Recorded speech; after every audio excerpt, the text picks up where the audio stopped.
Hi guys, welcome back to Sleeve Saturday. You know, Taylor Swift and the 1975's Matty Healy have never been lucky in love. Although this is personally not great for either of them, you could argue that as a fan of their music, it is to some degree a good thing.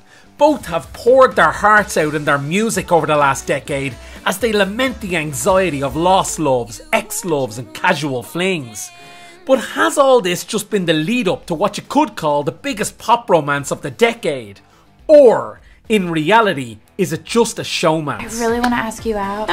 Could you not write songs about us? As you know from my work on this channel, I am a big fan of Matty Healy's material with the 1975, and Taylor for me is one of the best songwriters of her generation. Earlier this month, they were both seen in public together in NYC. You know, there was kissing and cuddling going on in a bar too, which is basically them confirming to the world that they are romantically involved. But both were in a serious relationship last year. Rebounds like this are a thing. But happy endings and recipe for disasters come in equal measures. But what about this fucking insane love that I have for you? So look, all this follows Taylor Swift joining the 1975 on stage back in January. And then in turn, Matty Healy was seen at one of her gigs dancing away earlier this month. Look, to be fair, they have been friends dating back to 2014. Well, I say friends, but who knows what could have been going on back then. Bit of friends with benefits riding or whatever, but nothing concrete was ever confirmed.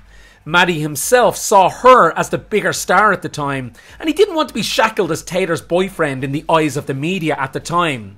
Since then though, both have had romances in the music industry, and both of them have written about that. Now, quick one before we go on, subscribe to my channel there if you haven't already, will you? Cheers. Right, so they've even collaborated professionally together, most recently for Taylor's latest LP, but what they did wasn't on the finished product in the end. Look, there is a history here, a creative spark here, and clearly an attraction here. I say let love be love, but it doesn't bode well. Matty is a far bigger star now than he was in 2014, so being in Taylor's shadow isn't an issue anymore. He has his own career. But the intensity of a high-profile romance normally does come down in flames. Just ask Stevie Nicks and Lindsey Buckingham of Fleetwood Mac. 4 decades after the Rumours record, tensions still remained heated, to the point that Lindsey was kicked out of the band. ABBA in the same way ended up in tears, and even to this day, fans go on and on about the shockwaves created by Justin and Britney's breakup. No chance. Sure, you have Jay-Z and Beyonce, but they feel more like an exception than the rule. Taylor and Matty inhabit a different world these days than ABBA or Fleetwood Mac. A world where every nuance, every hookup and every meeting is captured on social media and circulated in seconds for fans to dissect. For me, with their level of fame, it feels like a lot to navigate. Don't get me wrong, I want everyone to be happy and in love. But these two come across as lovely people, and they do deserve it. But can it work? Well, maybe. Is it a showmance? I don't think so, to be fair.